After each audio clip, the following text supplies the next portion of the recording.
السلام علیکم ناظرین، میں ہوں ضیاء الرحمن اور آپ دیکھ رہے ہیں ہمارا یوٹیوب چینل تبلیغ القرآن والحدیث۔ پیارے دوستو، حضرت عمر فاروق رضی اللہ عنہ جن کے پاک نام پر آج مسلمانوں کو فخر ہے، اسلام لانے سے قبل مسلمانوں کے مقابلہ اور تکلیف پہنچانے میں بھی بہت سخت تھے۔ اسلام کی اتنی شدید دشمن تھے کہ نبی مہربان صلی اللہ علیہ وسلم کے قتل کی فکر میں رہتے کہ آپ علیہ السلام کو قتل کرے۔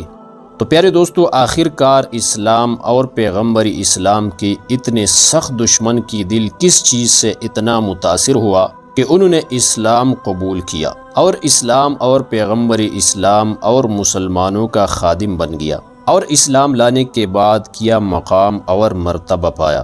تو پیارے دوستو، اس ویڈیو میں ہم آپ کی خدمت میں حضرت عمر رضی اللہ عنہ کی اسلام لانے کا مکمل واقعہ پیش کر رہے ہیں، لہٰذا آپ سے گزارش ہے کہ ہماری اس ویڈیو کو آخر تک ضرور دیکھے گا۔ پیارے دوستو، حضرت سیدنا فاروق اعظم رضی اللہ عنہ کا شمار مکہ مکرمہ کی چند لکھے پڑھے لوگوں میں ہوتا تھا، لیکن وہ بھی اس عرب معاشرے کا حصہ تھے جہاں نبوت سے قبل پیغمبر اسلام کو صادق اور امین کہا جاتا تھا، اور نبوت کے اعلان کے بعد نعوذ باللہ ساحر، کاہن، شاعر اور نہ جانی کیا کہا گیا۔ اہل مکہ کے جبر و ستم بہت بڑھ چکے تھے۔ صحابہ کرام سرعام تبلیغ تو درکنار عبادت بھی نہیں کر سکتے تھے۔ دین اسلام کی تبلیغ اور عبادت چھپ کر کی جاتی تھی۔ صحابہ کرام رضی اللہ عنہم اجمعین کی تعداد اس وقت 39 تھی۔ ترمذی شریف میں حضرت عبداللہ ابن عباس رضی اللہ عنہما کے حوالے سے روایت موجود ہے کہ اللہ تعالیٰ کے رسول حضرت محمد صلی اللہ علیہ وسلم نے ایک مرتبہ دعا مانگی کہ اللہ، عمر بن ہشام یعنی ابو جہل اور عمر بن خطاب میں سے کسی کو اسلام کی عزت اور قوت کا ذریعہ بنا۔ نبی کریم صلی اللہ علیہ وسلم نے مکہ مکرمہ میں 2 آدمیوں ابو جہل اور حضرت عمر کو نامزد کیا اور فیصلہ اللہ علام الغیوب پر چھوڑ دیا کہ اللہ ان دونوں میں سے جو تجھے پسند ہو وہ دے دے۔ اللہ تبارک و تعالی نے پیغمبر اسلام صلی اللہ علیہ وسلم کی دعا کو شرف قبولیت سے نوازا اور اسباب کی دنیا میں حضرت عمر رضی اللہ عنہ کی اسلام لانے کا سبب یہ بنایا کہ ایک روز کفار نے مشورہ کی کمیٹی قائم کی کہ کوئی ہے جو محمد صلی اللہ علیہ وسلم کو قتل کر دے۔ عمر نے کہا کہ میں کر دوں گا۔ لوگوں نے کہا کہ بے شک تم ہی کر سکتے ہو۔ عمر تلوار لٹکائے ہوئے اٹھے اور چل دیے۔ اسی فکر میں جا رہے تھے کہ قبیلہ زہرہ کے ایک صاحب جس کا نام بعض نے سعد بن ابی وقاص ذکر کیا ہے ان سے ملے۔ انہوں نے پوچھا کہ عمر کہاں جا رہے ہوں؟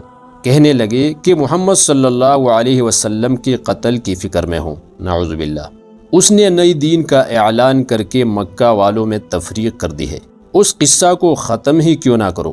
حضرت سعد نے کہا کہ عمر، اگر تم نے ایسا کیا تو کیا بنو ہاشم اور بنو زہرہ تم سے انتقام نہیں لیں گے؟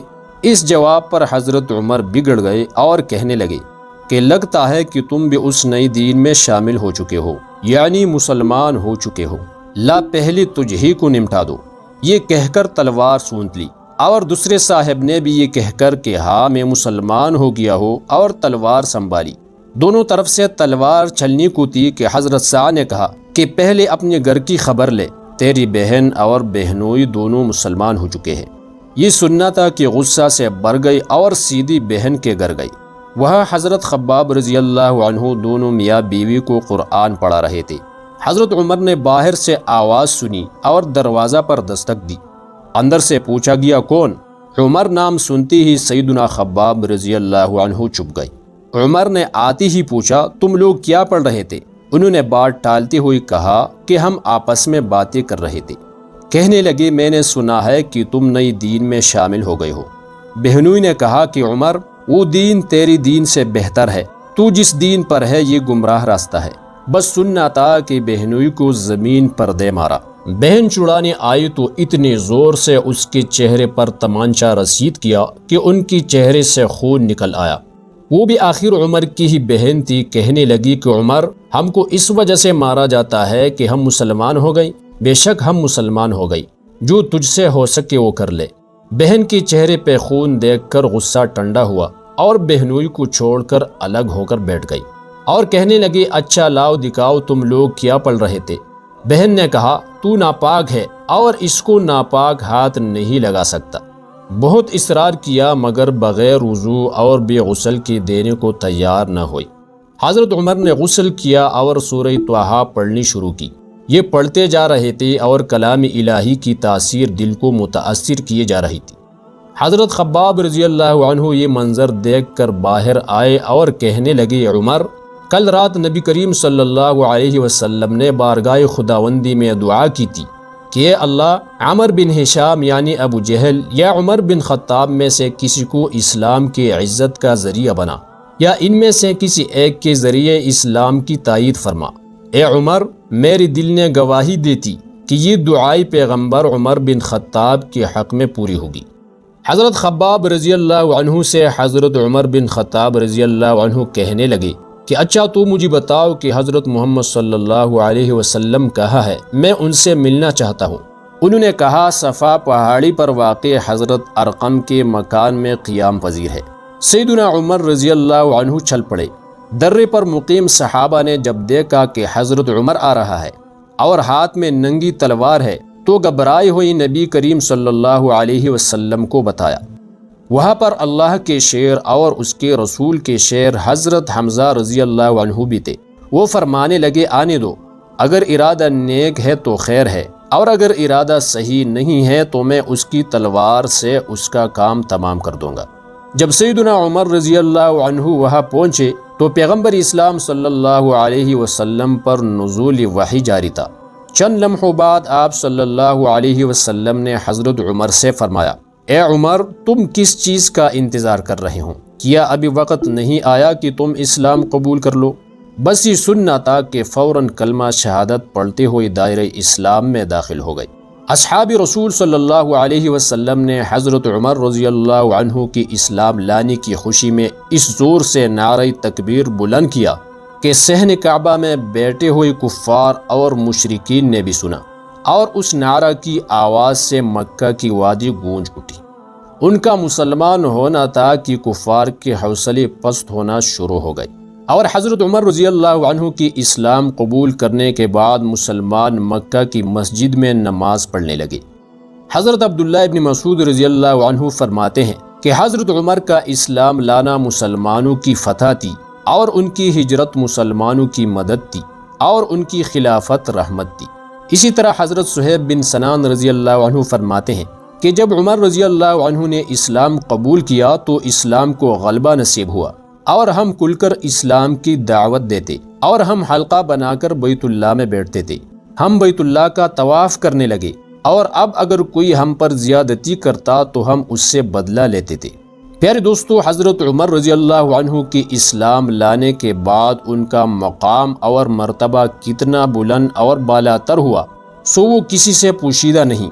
چنانچہ امام ترمذی نے عقبہ ابن عامر رضی اللہ عنہ کے حوالے سے ایک روایت ذکر کیا ہے کہ حضرت محمد الرسول اللہ صلی اللہ علیہ وسلم نے فرمایا کہ اگر بالفرض میرے بعد کوئی نبی ہوتا تو عمر بن خطاب نبی ہوتے۔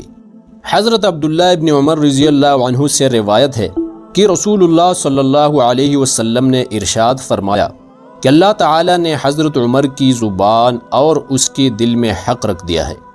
حضرت ابن عمر رضی اللہ عنہ سے یہ بھی روایت ہے کہ رسول اللہ صلی اللہ علیہ وسلم ایک دن باہر تشریف لائے اور مسجد میں داخل ہوئے، اور آپ کے ساتھ حضرت ابوبکر اور حضرت عمر بھی تھے۔ ایک ان دونوں میں سے آپ صلی اللہ علیہ وسلم کے دائیں جانب اور دوسری بائیں جانب، اور آن حضرت صلی اللہ علیہ وسلم ان دونوں کے ہاتھ پکڑے ہوئے تھے۔ اسی حال میں آپ صلی اللہ علیہ وسلم نے ارشاد فرمایا کہ ہم تینوں قیامت کی دن اسی طرح اٹھائے جائیں گے۔ حضرت ابو سعید خدری رضی اللہ عنہ سے روایت ہے کہ رسول اللہ صلی اللہ علیہ وسلم نے ارشاد فرمایا کہ ہر نبی کی دو وزیر ہوتے ہیں، آسمان والوں میں سے یعنی ملائکہ میں سے، اور دو وزیر ہوتے ہیں زمین میں بسنے والے انسانوں میں سے۔ تو آسمان والوں میں سے میرے وزیر جبرائیل اور میکائیل ہے، اور زمین والوں میں سے میرے وزیر ابوبکر اور عمر ہے۔ ان دونوں روایتوں کو امام ترمذی نے نقل کیا ہے۔ پیارے دوستو، اگر ویڈیو پسند آئی ہے تو ویڈیو کو لائک، شیئر اور کمنٹ میں اپنے رائے کا اظہار ضرور کیجیے گا، اور اگر آپ اس قسم کے ویڈیوز پسند کرتے ہیں تو ہمارے چینل تبلیغ القرآن والحدیث کو سبسکرائب کریں۔